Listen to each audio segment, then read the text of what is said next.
In basketball, through the latter part of the 2010s, there was this era of what I call temporary dominance, where you'd form a super team like these teams, and you'd eke out a bit of an advantage because they were a little bit better at taking two-pointers, which if you don't know basketball, two-pointers are closer to the hoop. It's a lower risk shot to take. And by being a little bit better at that, you could win one, maybe two championships.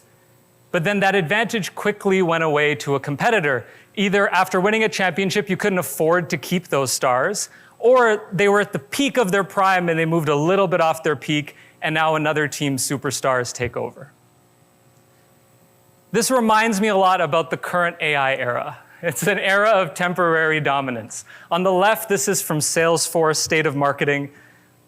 2024, so a current view, high performers are the top bar, and underperformers are the lowest bar.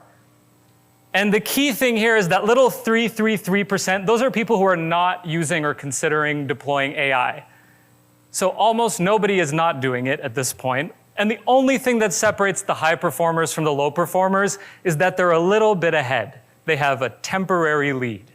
The dark bar is that they have more things in production, and the other folks, they're evaluating things to be put into production. On the right-hand side, this is really stark, because for a while, it was about 50% every year said they were using generative AI in at least one business department in a meaningful way, and that jumped in the last year to 72%. So if you were doing things a year ago, you might have been ahead of half of your industry, and now you're only ahead of 25%. This reminds me of a great book, which some of you might have read, Blue Ocean Strategy, because of this trade-off that we're all stuck in an area of temporary dominance, right? Like I can either invest and have higher cost and go do something that's potentially more valuable, or I can do the cheapest possible thing really, really quickly. And the premise of the book is that in that trade-off between value and cost, sustainable advantage is impossible. It gets eroded away. And they call it a red ocean. It's a bit gruesome because so many people are fishing and there's so many sharks, it gets bloody very quickly. Blue oceans are where you can figure out an innovative way to get better value and better cost, and then no one is competing with you for a very long time. And you have sustainable advantage. How do we apply that in this context? This is our value cost curve for using AI in marketing.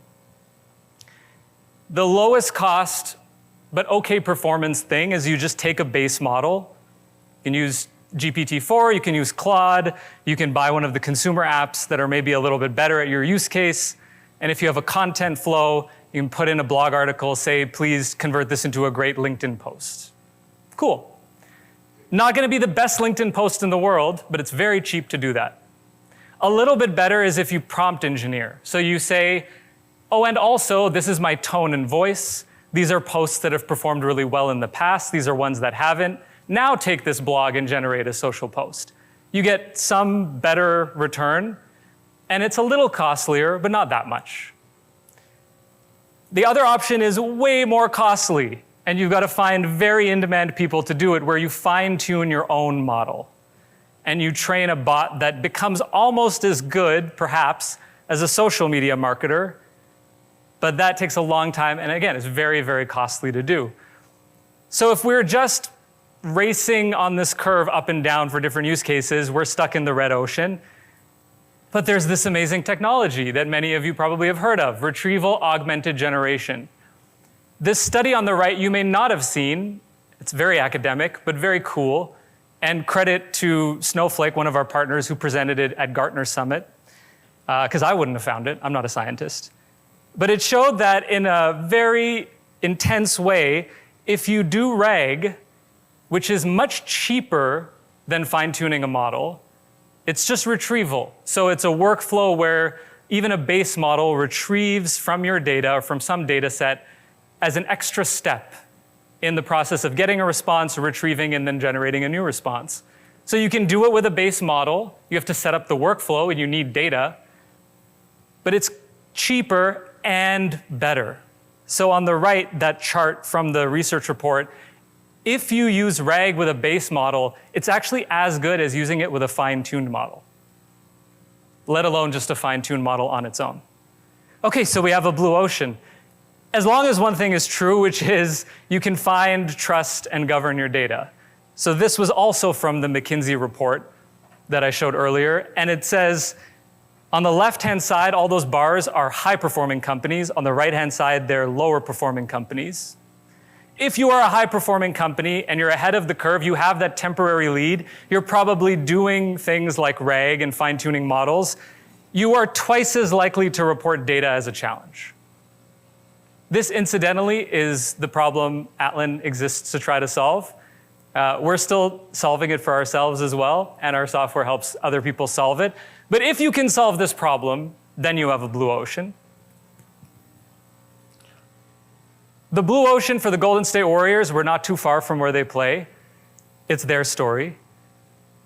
Unique assets, not the best assets in the world necessarily, or the assets that fit the system. So they didn't have the giant, tall superstars. They didn't have LeBron James. What did they actually have? They looked at what unique assets existed. They had two of the best shooters, and potentially could be the best shooters of all time.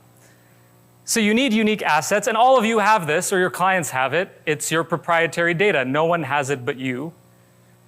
And you need a system that leverages that data so that you can take that costly three-pointer shot. Again, if you don't know basketball, three-pointers, you have to take them from far away. They're less likely to go in. For that reason, they used to be only 25% of shots. The Golden State Warriors said, what if we took way more and got really good at them and built a whole system around de-risking them, helping our shooters get open? That's your unique system. They still took two-pointers, though. Instead of 25% of their shots being threes, 36% were threes. And for you, not everything will be a complex RAG use case. It doesn't always make sense to do that, right? We went through the Gartner Magic Quadrant process this year. Some of you may have gone through that painful but beautiful process in your lives.